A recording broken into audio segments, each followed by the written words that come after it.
Welcome to our Israel-Palestine podcast, a project by graduating high school students from Berlin-Neukölln, home to Germany's largest Palestinian diaspora, and a second home to many young Israelis. Israel and Palestine are painfully present in our district and in our schools. We've spoken with historians, legal scholars, trauma researchers, and educators, some of whom are world-leading experts to better understand this ongoing conflict. Our approach has been multi-perspectival. We don't aim to resolve controversies or contradictions, but to hear different perspectives. Human rights and international law are the foundation of responsible multi-perspectivism. Can we learn to listen and hold conflicting truths at the same time? Find your own answers, or better, questions. Are you ready for the discomfort of learning? Hello and welcome to a very special episode of our Israel-Palestine podcast, a student-led project based in Berlin, exploring the history, politics, and human stories behind one of the world's most contested conflicts. I'm Yusuf. I'm Alexandria. And I'm Mert. Today we are incredibly honored to welcome Professor Derek Penslar, one of the world's foremost historians of Zionism and Jewish history. He holds the William Lee Frost Chair of Jewish History at Harvard University. His research covers an enormous range of perspectives. His most notable work includes Zionism and Technocracy, Jews and the Military, Theodor Herzl, the Charismatic Leader, and Zionism, an Emotional State. He is currently completing a major study exploring the global history of the 1948 war. He's the president of the American Academy for Jewish Research, fellow of the Royal Society of Canada, and an honorary fellow of St. Anne's College, Oxford. His profound scholarship has reshaped how the world understands the emotional and political forces behind Zionism and its global impact. A very warm welcome, Professor Penslar. We're deeply honored and grateful to have you with us. A very warm welcome also from me. We are very excited to learn from you. And also from my side, a very warm welcome. Professor Pensl, thank you so much for the gift of your time. The honor is and the pleasure is all mine. So good afternoon to all three of you, and I'm happy to answer whatever questions you may have. The year 1948 marked a pivotal moment in the world history. The trauma of the Holocaust was still vivid in global memory. Survivors had just emerged from the horrors of the Nazi extermination camps and displaced persons camps across Europe, searching for a new home and a fresh start. In 1947, the United Nations adopted its historic partition plan for Palestine, Resolution 181, a decision celebrated by many as a crucial step towards Jewish self-determination, yet condemned by the Arab world as an injustice. This dual legacy continues to shape the narratives and realities of Israel and Palestine and beyond. In today's episode, we explore how the Holocaust transformed Zionism and international politics, examine the experiences and the memories of the 1948 war and its global reverberations, and discuss the contested frameworks through which the world still seeks to understand these events. Let's dive right in. To begin, for our listeners who may not be very familiar with the period after the Second World War, what was the situation of the Holocaust survivors across Europe in 1945? What hopes did they have? What challenges did they face? And what role did emigration to British Mandate Palestine play in that context?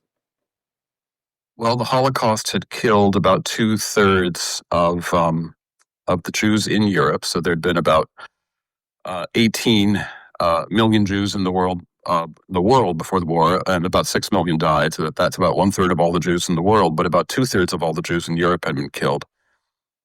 90% of the Jews in Poland had been killed.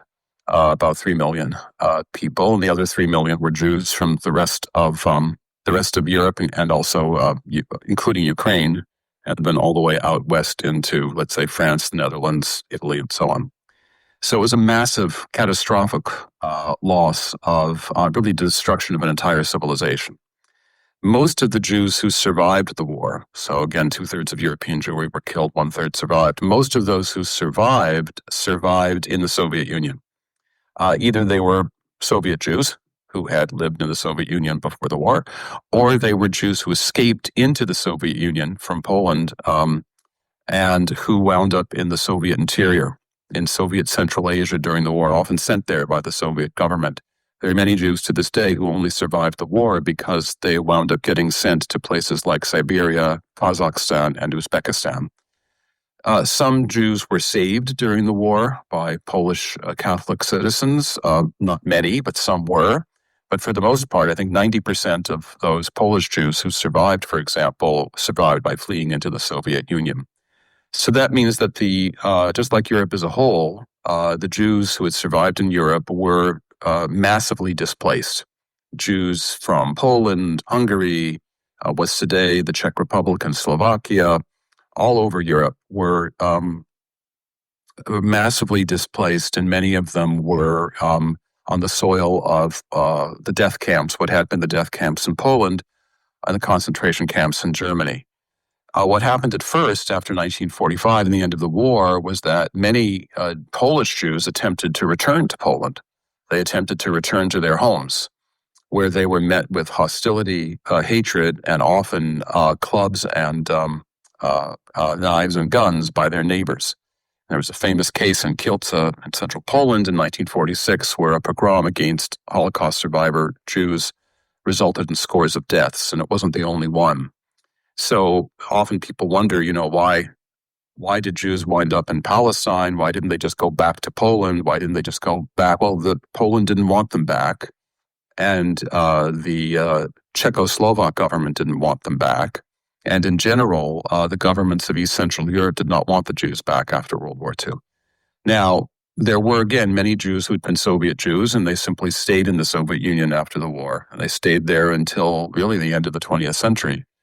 But for Jews of Polish or other East European, or East Central European, I should say, Central European origin, they wound up in what were called displaced persons camps that were set up by the Allied military government in Germany and then Austria. Southern Germany and Austria became home to displaced persons camps that had about 250,000 Jews. So when you think about the millions of Jews who were killed and even the millions who survived, it's a relatively small number. But there were about 250,000, and these were Jews who really had nowhere to go. Again, they had no home in Eastern Europe. The United States, Canada, Australia, New Zealand did not want to take large numbers of Jews either. And partly because of a sense of nowhere else to go, and partly because of a desire to be in a place where they would not be hated for being Jews, there was a very strong desire among these Jews to immigrate to Palestine. How did the Holocaust reshape Zionism? It's an interesting question because it reshaped it in an unexpected way.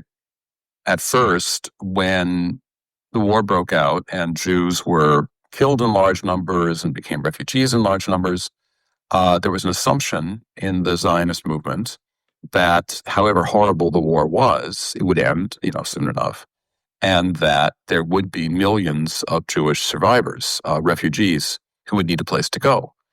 And so in 1942, in May of 1942, there was an emergency Zionist meeting in New York City where the delegates, including David Ben-Gurion, who would go on to become the first prime minister of Israel, David Ben-Gurion and others, Chaim Weizmann, great Zionist leader and president of the Zionist organization, agreed that they would demand that Britain allow for the creation of a Jewish state in Palestine, in all of Palestine, because they felt it was needed for a place for millions of Jewish refugees to move after the war was over.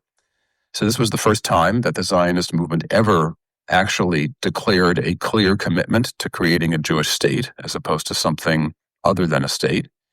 And they demanded it in all of Palestine. And it was largely the assumption being that there would be millions of Jews after the war who would need to move to Palestine. Then the news about the Holocaust began to filter in 1942, 43, beyond. And when the full extent of the Holocaust became known, it was clear that the vast majority of the Jews who would have been the population base for the state of Israel had been murdered. So the Holocaust changed Zionism in that sense. On one level, it made it more urgent than ever to create a Jewish state because the survivors needed a place to go. In some ways, though, ironically, it was less urgent because so many of the potential citizens of that Jewish state had been murdered. So the Holocaust had a kind of a double effect on international Zionism. There's no doubt, though, that the horrors of the Holocaust did impress upon Jews throughout the world that the need for Jews to have a safe homeland, a place where they could be free to live as Jews without being constantly under threat. What effect did the Holocaust have on the international community's stance toward Jewish self-determination? Was it crucial for the United Nations' support for statehood? That's a really interesting question because the United Nations really had two problems to deal with in 1947. The most immediate problem had really nothing to do with the Holocaust or with the displaced persons in Europe. It was, what are we going to do about Palestine? Here's a place with about 1.8 to 2 million people, of whom 2/3 are Palestinian Arabs, the other third are Jews. They don't like each other. They're both demanding statehood, and the United Nations had to deal with this situation because the British decided in February of 1947 that they could no longer handle their mandate from what had been the League of Nations to rule Palestine. They simply couldn't deal with it any longer. There was so much disruption in Palestine. There were Jewish militant groups attacking British forces on a regular basis, and they were just tired of the whole thing. So they handed it over to the UN. So the first problem had nothing to do with the Holocaust. It was just, what are we going to do about Palestine? And when the committee that was charged to look into what to do about Palestine by the UN was given its marching orders, as it were, its instructions, they even included the phrase that you're not really being asked to solve what they called the Jewish problem, that is the whole problem of anti-Semitism and of Jewish refugees in the whole world. Your job is to think about Palestine. Now, in real life, though, once the members of the United Nations Special Committee on Palestine got down to thinking about what to do about Palestine, it was very difficult not to bring the Holocaust and its aftermath into account. So there was an argument right away in like May or so of 1947, June, I forget the exact month. Should we go to the displaced person camps in Europe? Should we talk with Holocaust survivors? Should we get their perspective? So the members of the committee who were more sympathetic to Zionism said, yes, we should, because the Holocaust was this terrible tragedy, and we need to know if these people want a Jewish state or not. There were members on the committee who were sympathetic to the Palestinian Arabs, though, and their view was no. It doesn't matter what the Jews in Europe think. We're just dealing with the problem in Palestine. So you had arguments between the Muslim delegate from India, who was very sympathetic to the Palestinians, and let's say the Guatemalan representative or the Uruguayan representative, who was very sympathetic to the Zionists. And they're arguing with each other. And really what it comes down to is your question.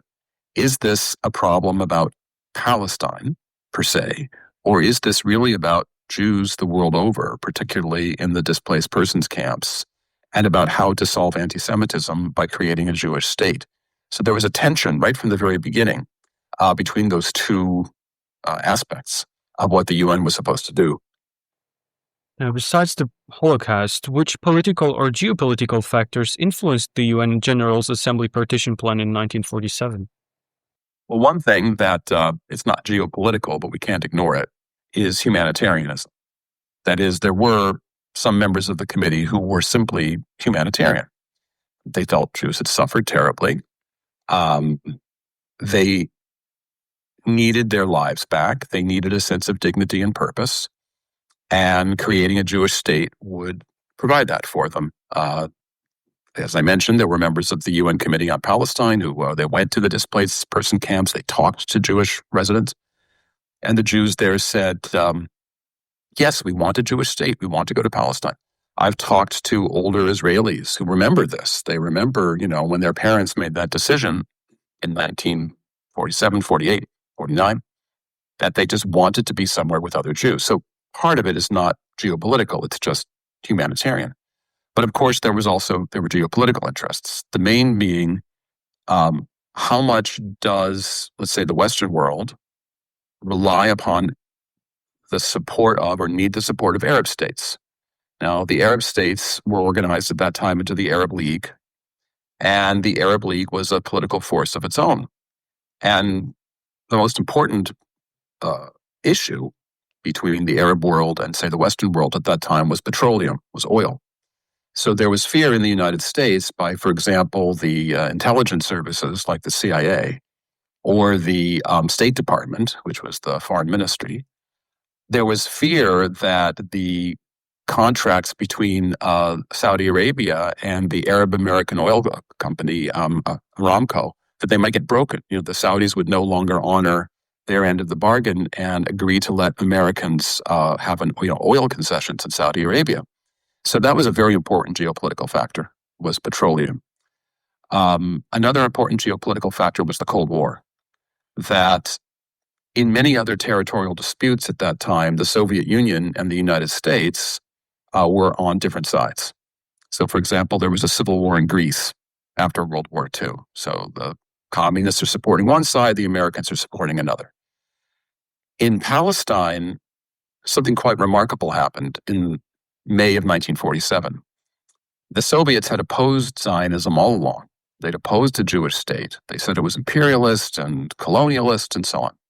And then all of a sudden, the Soviet UN delegate, the foreign minister, Andrei Gromyko, says in the General Assembly of the UN that the Soviet Union favors a Jewish state in Palestine.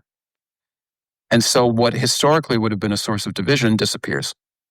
And if anything, during the time between that notorious statement of May of 1947 and the creation of Israel a year later, the Soviets were the most steadfast defenders of the creation of a Jewish state, much more so than the Americans. The Americans went back and forth. The Soviets were steadfast. Now then, why? That's the third geopolitical factor, which is trying to reduce the influence of Britain in the Middle East. The Soviets see a Jewish state as a way to influence or to gain influence in the Middle East because the leaders of what would become a Jewish state were themselves socialists. A lot of them were from Russia, and there was some sense of sympathy between the leaders of the Zionist movement and the Soviet Union. Now, they weren't communists, and the Soviet opinion that these Zionists would become, puppets or pawns of the Soviet Union was a bit exaggerated. But the fact is that the Soviet Union had a clear geopolitical interest in supporting Zionism. It had nothing to do with humanitarianism. It had nothing to do with being kind. It was simply in order to reduce the influence of Great Britain and to gain greater influence itself in the Middle East. So those are the three different, I suppose, levels of geopolitical, the three geopolitical factors that were at work at the time. You've written a highly acclaimed book on Zionism as an emotional state. Why is it important to understand Zionism through emotions? Which emotions were at the core of its different streams, and how did the Holocaust affect them? Well, I think we have to understand everything through the lens of emotion. It's not just Zionism. As I begin in the book, it's really a book about human beings and their collective identities. So whether we're talking about communism, socialism, fascism, Zionism, you name it, national identities, whether you're Iranian or Palestinian or Chinese or whatever, these identities are sustained through emotion. And emotion is nothing to be ashamed of. It is not a lower form of human, as it were, the products of or the qualities that make us human.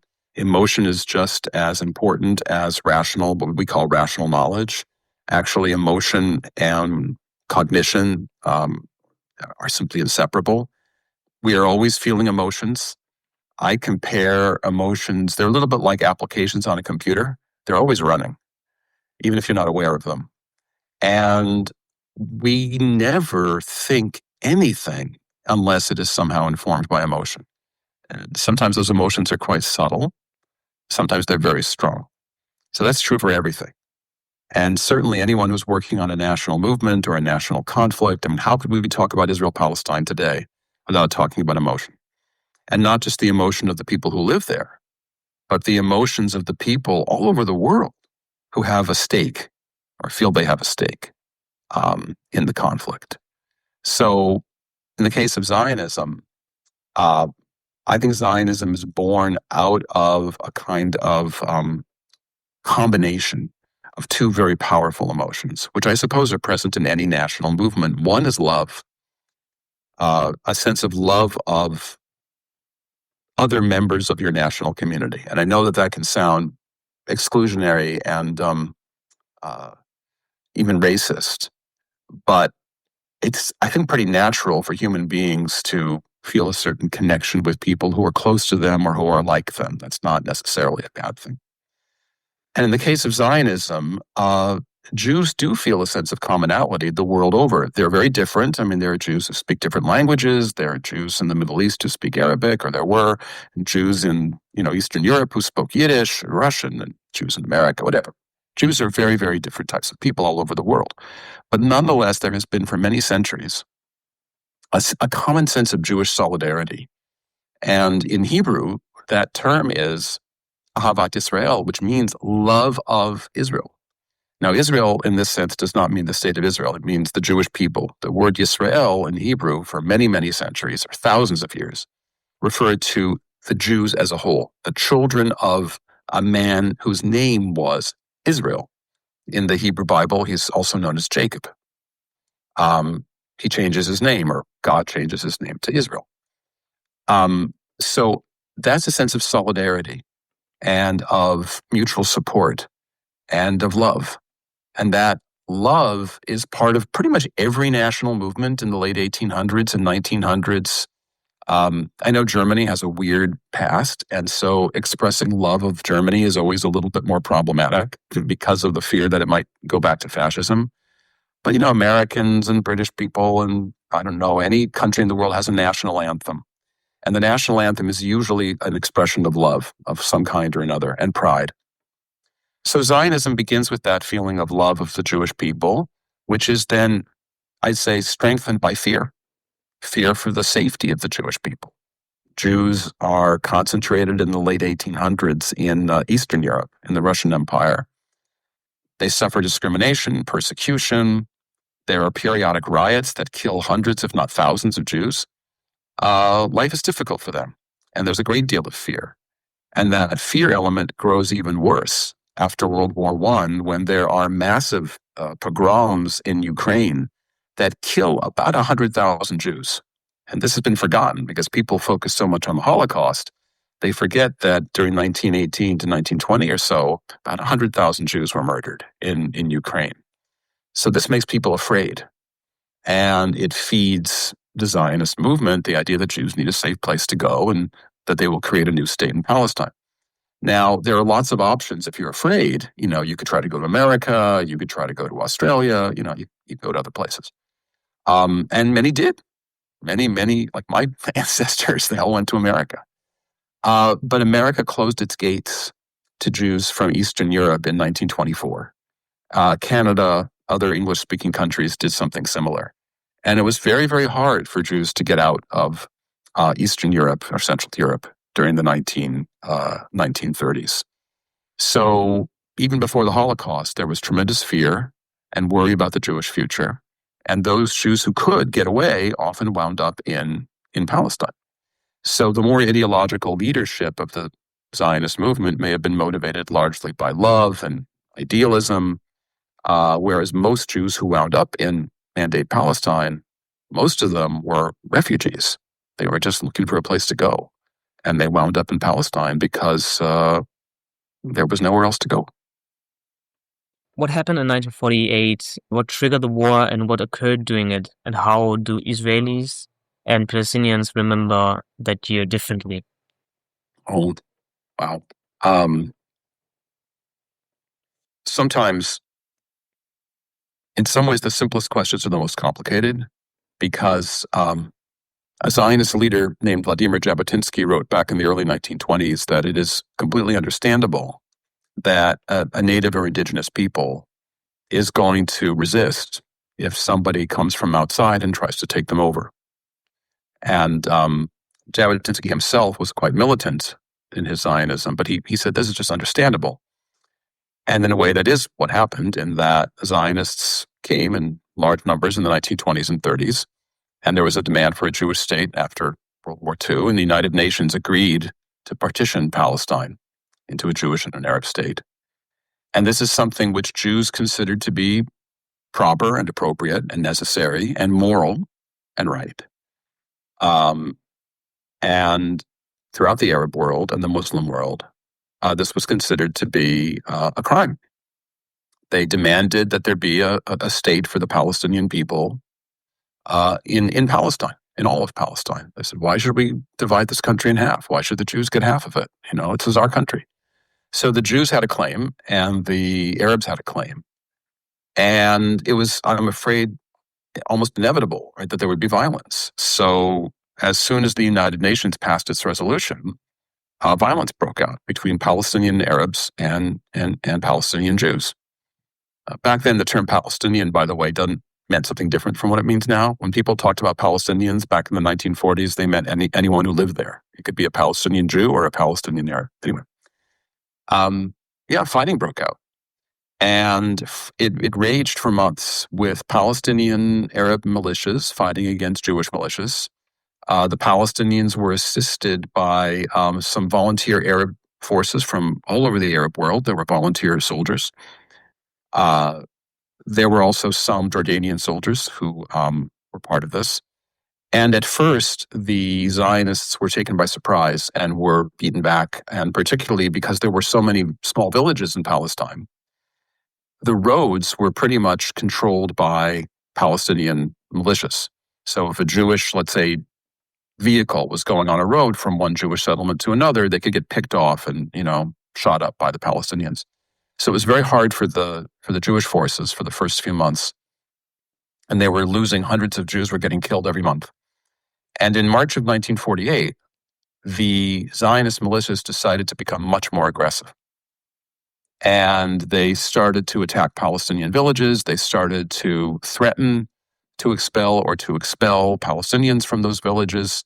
Palestinians became increasingly terrified and began to flee those villages. And by the middle of the year, about 400,000 Palestinians had fled or had been expelled or in one way or another had left their homes. But the war expanded beyond a battle between Palestinian forces and Jewish ones. Israel established itself in May of 1948. It declared independence. And as soon as it did, forces from Egypt and from Transjordan and from Syria, Lebanon, to a lesser extent other Arab countries, attacked Israel. And so what had been a kind of local war between Palestinians with some volunteer support and Jews turned into a multi-state war, which raged for about a month, from the middle of May until the middle of June in 1948. And the state of Israel held its ground. They didn't gain a whole lot, but they didn't lose a whole lot. And then fighting broke out again in July. And at this point, Israel began to gain territory beyond what the United Nations had allocated to it. And there was another truce. And then fighting broke out again in October, and Israel gained more territory. And finally, when the dust cleared, it was early 1949, and the war was over. And Israel had acquired about 40% more territory than what it had been allocated by the United Nations. Israel signed armistice agreements, Waffenstillstand, I guess, Waffenstillstandsabkommen. I love that word, Waffenstillstandsabkommen. It's so long. They signed armistice agreements with every Arab combatant party except Iraq. And the state of Israel was now established, and about 750,000 Palestinians had lost their homes and their homeland. Whether they'd fled out of panic, whether they'd been expelled by Israeli forces, whatever the reason, they had fled, they were gone, and very few were allowed to come back. A tiny number were allowed to come back, maybe 30,000. And the rest went to other Arab countries. They went to Jordan, they went to Egypt, to what is today the Gaza Strip, which was under Egyptian rule, to the West Bank, which was under Jordanian rule. Many went to Lebanon, went to Syria. And the whole problem that has blown up time after time after time goes back to that war and its aftermath. Now, would you say these perceptions of the 1948 war on both sides have changed over time, and if so, how? It's an interesting question because when you look at Arab literature from the 1940s and 50s, they use the word Nakba, catastrophe in English. But it doesn't mean what Nakba seems to mean now. So in 1948, a very important Syrian intellectual named Konstantin Zarek wrote a book called The Meaning of Nakba, The Meaning of Catastrophe. And he talks all about the horrible Nakba. But what he means is that the Arab world has experienced a catastrophe because it couldn't stand up to Israel. It was a failure of the Arab world. He was what you would call a pan-Arabist. He believed in the entire Arab nation and its need to be free from Western power. He doesn't actually talk a whole lot about the Palestinians in his little book, which was very popular. The term Nakba only began to really specifically refer to the Palestinian tragedy in the late 60s, early 1970s. And as the Palestine Liberation Organization became a global political force, gaining observer status at the United Nations, Yasser Arafat famously addressed the United Nations in 1974, then the term Nakba begins to be associated much more with the tragedy of the Palestinian people. So the idea that 1948 leads to the Nakba means the exile of the Palestinian people. That's something that has changed over time. In Israel, there was a lot of denial after the state was created that it had perpetrated a Nakba. So if you read government statements or newspapers produced in Israel, say in the 1950s, 60s, and beyond, they'll say, well, the Arabs they only left because they were told to leave by their leaders. So in other words, Israelis wanted to free themselves of any responsibility for the Nakba by saying the Arabs had fled of their own accord. Their leaders had told them to leave and to come back after the war once Israel was destroyed. Now, this is not really true. There were a few cases of this, of orders from Arab commanders to leave an area, but that was not common. But it's a story that was very popular, and it remains in some circles of the Jewish world popular to this day, but it's just not true. The big difference is that just in the last 2 years or so, since October 7th of 2023, you now have people in the Israeli government now saying, we are going to perpetrate a second Nakba. So they're acknowledging that the first one happened, but they're basically saying, we'll do it again, and we're going to do it better this time. So in Israel, there's been denial of the Nakba, and now there's a certain acknowledgement of it, but not necessarily with good intentions. On the other hand, there is a minority in Israel associated with the more dovish left wing, as we would say, intellectuals, activists, educators, who are well aware of the Palestinian Nakba. And they've been trying for the last 25 years to educate people in the state of Israel about the Nakba. So again, perceptions of the Nakba in Israel have changed over time. Palestinian perceptions have changed over time. What are the most important points of contention between the two perceptions of 1948 today? It's an interesting question because you might think they're totally different. On one level, they're totally different. You look at the Israeli official narrative, it is that we were, obviously innocent, moral, righteous people who just wanted our small state. According to that narrative, Arabs had lots of other places to live. They could live with the Jews in Palestine in peace if they wanted to, but if they didn't want to, they could simply go somewhere else and they could live in peace, anywhere else in the Arab world. And that's a very, very strong kind of Israeli narrative of the 1948 war. The view that Israel is a small, weak country that managed somehow to defeat the Arab states and their mighty armies, and that to this day, Israel remains beleaguered and threatened and so forth. Of course, the Palestinian perspective historically has been different. It's been that they were peaceful people. They were just living in the land. The Israelis drove them out. didn't allow them to come back, and that the Israelis have tremendous military force and that they've continued to use it ever since, occupying the rest of Palestine in 1967, appropriating Arab land in the West Bank, and then in various times in the 2000s attacking Gaza. Now, of course, for the last year and a half, a major campaign against Gaza. But Israelis see themselves as the victims of Palestinian terrorism from the 1950s on. I myself lived in Israel on and off from the 1980s through the 2000s. I lived through many waves of Palestinian terror attacks against Israelis. It's a small country, and everybody knows people who were killed.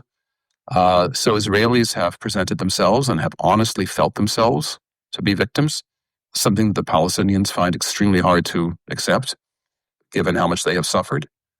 And the competition of victimhood is one of the most common phenomena in the history of national conflicts. The Serbians believe they're the historic victims. The Croats believe they're the historic victims. This is just so common in the history of conflict. Now we see it all the more so. Israelis are attacking Gaza, attacking Iran, feeling that they are in existential danger of being destroyed, and the Palestinians and much of the world sees Israel as completely unjustifiably aggressive. That sense of competitive victimhood has not gone away, and it's very destructive. How was the 1948 war perceived internationally at the time, and why has the small region about said Hessen held such intense global interest ever since? It's interesting that you refer to Palestine as being the size of Hessen. In the United States, we say it's the size of New Jersey. In Canada, they say it's the size of Prince Edward Island. In the United Kingdom, they say it's the size of Wales. The idea is that it's small. Like I say, the Gaza Strip is twice the size of Los Angeles. It's half the size of Los Angeles, the Gaza Strip, half the size of Los Angeles. It's very small. During the war, there was a lot of support for Israel in many parts of the world that today are hostile to Israel. So this was a time when in Europe, there were very profound feelings of guilt over having either perpetrated the Holocaust or not having done enough to stop it. Israel had a lot of support from many European governments. The French government supported Israel. The French government was run by socialists who had been involved in the resistance movement in World War II. And a lot of Jews had been involved in the resistance movement in World War II. So there was real sympathy for the Jews by the government of France. Ireland, very sympathetic to Israel in 1948. They had a common enemy, the British. Ireland now is one of the most pro-Palestinian countries in Europe. Germany was very cautious in its feelings about Israel in 1948. So was Austria. I mentioned the Soviet Union earlier, very supportive of Israel. Outside of Europe, there was a good deal of support for Israel in Latin America, largely for humanitarian reasons, feeling sorry for what terrible things that had happened to the Jews. There were major Palestinian communities in many Latin American countries, but there were also Jewish communities. And I would say the kind of Latin American intelligentsia, professors, doctors, lawyers, judges, the kind of people who were the kind of Bildungsbürgertum in Latin America, they were often very sympathetic to Israel in 1948. Then you have parts of the world where people were quite neutral. So China, for example, had been quite careful about its policy about Israel when the state was first created. But after that, they recognized Israel. Then the communists came to power and all that changed. And then you have countries that were hostile to Israel, countries like India and Pakistan that were very, they were sympathetic with the Palestinians, not to mention the Arab world, which was traumatized by 1948 and felt that this was a terrible injustice and cruelty that they blamed on Western colonialism. So the 1948 war divided the world, but more often than not, people were sympathetic outside of the Arab world. Remember that most of the world at that time, or much of it, was still colonized and was not yet independent states. And so a lot of people in the world did not have the opportunity to express their opinion through their governments because these countries had not yet escaped or overcome colonialism. So, there was a lot of pro-Israel public opinion in 1948, especially in the United States, very strongly supportive of Israel. Again, Latin America, Europe. Moving on to the next question. Today, many academics and activists frame the Israel-Palestine conflict through a settler-colonial lens. In your view, is this framework helpful for understanding the conflict history? What can we learn about this lens from the early global reception of 1948? I think I'm in a minority here in that, on the one hand, I acknowledge that Zionism as a movement has colonial properties, but I don't think it really explains very much. In other words, countries take over other countries, and it's a bad thing, I suppose, from a moral point of view, but it just happens. And peoples move, peoples take over lands, people get expropriated. I mean, history is unfortunately a story of horrific things that we try very hard to undo or to make better. So it's true that in some ways Zionism is colonial. I mean, they needed the support of a Western great power. Jews in Europe believed that they had a superior civilization to that of the Arab world. But the fact is, they chose to go to Palestine because of the historic Jewish connection with the land of Israel, as it's known in the Hebrew Bible and as it's been known for thousands of years. So they didn't just pick it out of a hat. The land of Israel had a meaning to them that is different from other colonial situations. And I mentioned earlier, who were most of the Jews who wound up in Palestine during the first half of the 1900s? They were refugees. They weren't colonists. I mean, maybe you want to call them colonists, but what does that help? They were refugees. They didn't have anywhere else to go. Did the Arab world accept the creation of the Jewish state in 1947? No. And I am not blaming them. I'm just saying they didn't accept it. Well, what do you do when you're not accepted? You attack. You defend yourself. So there is in Zionism a potential for hostility and for expansion. And I'm afraid that the way history has played out in the last 60, 70 years, Israel has become a more aggressive and more expansionist state. But saying it's settler-colonial doesn't really help a whole lot. There are so many settler-colonial countries in the world: the United States, Canada, Australia, New Zealand, Brazil. There's settler colonialism that goes on in Indonesia, carried it out in East Timor. Morocco, to this day, carries out settler colonialism in the Western Sahara. It's all over the world. So to say Israel is a settler colonial state is a little bit like saying it's a state.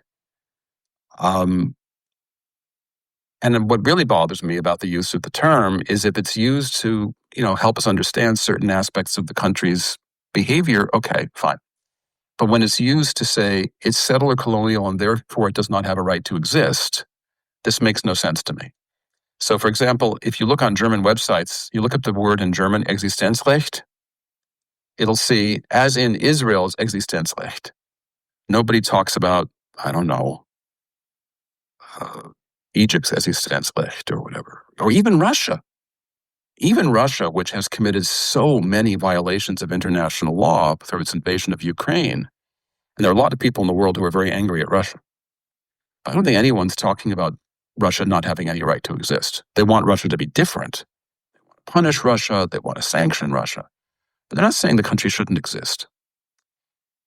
So the language of settler colonialism seems to be used not just as an analytical tool, but as a way of delegitimizing the state. It is settler colonial, therefore it should not exist. And this, I think, just doesn't make any sense.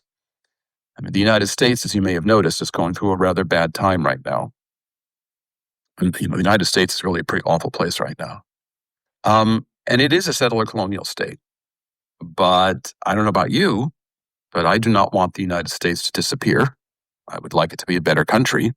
I would like Israel to be a better country. So this is the problem I have with the way the term is being used. And it's being used so frequently and so thoughtlessly that it loses meaning. But I know I'm in the minority. I mean, I'm sure you're going to be talking with many people who think that this is the only way to understand Israel, that it explains everything.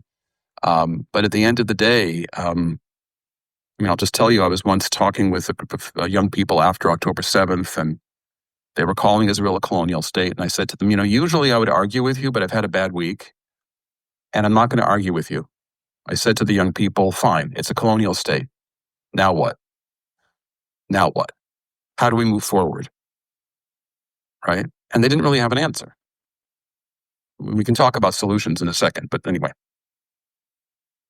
So how were Holocaust survivors received in the newly founded state of Israel? What role did they play in shaping its early years? So the founders of the state of Israel were Polish and Russian Jews, for the most part, who had not experienced the Holocaust. They came earlier in the 20th century.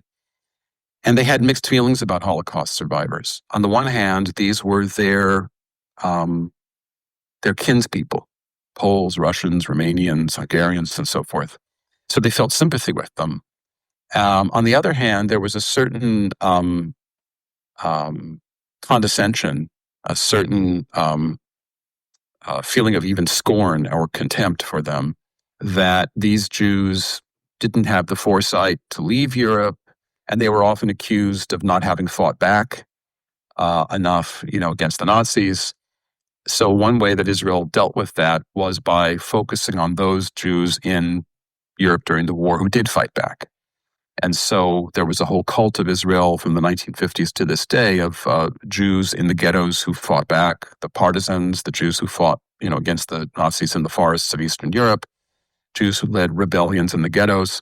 It was very important in Israel then to associate the Holocaust with not just the mindless hatred of the Germans, but also the heroism of those Jews who did resist. Holocaust survivors themselves, they had a hard time when they first got to Israel, partly because they were Holocaust survivors. What they'd been through was so horrific. They were traumatized, they screaming in their sleep and just psychologically really damaged. And that happened to Holocaust survivors everywhere, including Israel. And it was hard for them to adjust. After all, there were other Jews in the country who'd been there a lot longer, who were native speakers of Hebrew. So the Holocaust survivors had to learn Hebrew, which they did pretty quickly. They were made fun of or insulted on the street sometimes if they spoke Yiddish with each other, because the idea was that in Israel, people were supposed to speak the new old Jewish language of Hebrew. They had a rough time for the first maybe 10 years, but they did adapt. They adapted within a decade, and they became pillars of Israeli society. They moved to collective farms, they moved to the cities and became tradesmen and went into business, and they just became the kind of middle class of the state of Israel. So it's really an amazing story, given how much they had been traumatized. And many of my friends in Israel are the children of survivors. And the survivors, for the most part, had pretty good lives, although they could never get over that trauma. I just think this is important because there is a kind of a line that's critical of Israel that talks about how the state discriminated against Holocaust survivors. And like I mentioned, there were problems. But I would emphasize how quickly things changed. Certainly by the time of the trial of Adolf Eichmann, 1961, 1962, the trial of the Nazi war criminal Adolf Eichmann was one where Jews all over the country listened to Holocaust survivors talking about their stories and feeling sorry for them, feeling empathy with them. So certainly by the early 1960s, there was no shame in being a Holocaust survivor, quite the opposite. When did the Holocaust become central to Israeli national identity, and what role does it play in Israeli society today? It's an interesting question because in some ways it was always there. It was just different. So even in the early 50s, there were ceremonies and events and what you call in French lieux de mémoire. There were these sort of places where one could go to commemorate the Holocaust. It was already there in the 1950s. Another turning point, though, was the Eichmann trial that I just referred to, so that's the early 1960s. But I think the Holocaust became, as it were, even more central as time went by. So in 1977, Menachem Begin became Israel's prime minister, and he himself came to Palestine during the Holocaust. And he was a Polish Jew. Much of his family had been killed in the war. And he had a very deep connection with the Holocaust, and a deep feeling that the state of Israel was, as it were, the only thing protecting Jews from another Holocaust. And when he decided, for example, to bomb the Iraqi nuclear reactor, the Osirak nuclear reactor in 1981, he saw this was the only way of preventing another Holocaust.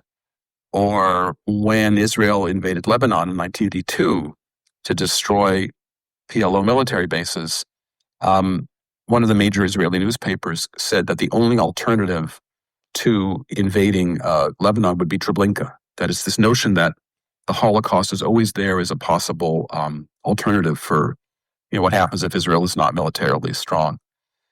And in 1995, just before Yitzhak Rabin was assassinated, the head of the more right-wing party, Likud party, Benjamin Netanyahu, said that the blood of the 6 million Holocaust victims is crying out to condemn the peace agreements that Rabin had signed with the PLO. So that language of the Holocaust got ramped up more and more and more in the 1990s. And I think the most important element or the most important event that cemented the Holocaust into Israeli consciousness is something we don't talk about a whole lot. It was the second Palestinian uprising of the early 2000s. It was much more militant than the first, which had happened in the late 80s, early 90s. Well over 1,000 Israelis were killed in acts of terror. Buses were blown up, building cafeterias and nightclubs shot up and so forth.